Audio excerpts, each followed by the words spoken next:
السلام عليكم حبايب. اليوم الوصفة مالتنا هي لحمة بعجين من أسهل وألذ وأطيب الوصفات. طبعا سويناها بناء على طلب أحد متابعاتنا بالتيك توك.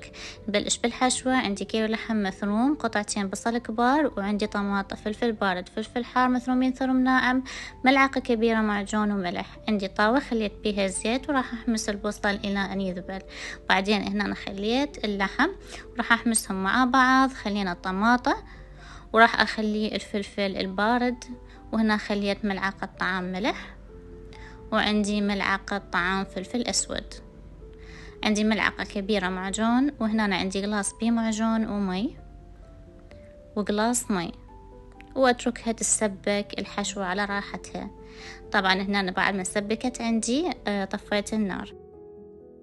حتى نسوي العجينة فأني هنا أنا عندي ملعقة كبيرة خمرة، عندي ملعقة طعام ملح، وعندي ربع كوب زيت، وعندي 3 ملاعق لبن، وعندي كوبين مي، وراح أخلطهم مع بعض وراح أضيفهم على الطحين مالتنا. أنا هنا مستعملة كيلوين طحين، نخلطهم كلش زين، وراح أبدي هنا أعجنهم. أنا شفت هنا أنه أنا احتاجت بعد مي فخليت إقلاص إضافي مال مي.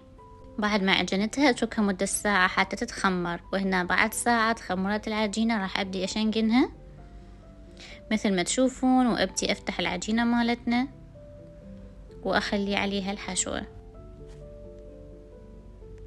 ورا ما نخلي الحشوة على كل العجينة اللي بالصينية راح أدخلها للفرن حتى أشويها.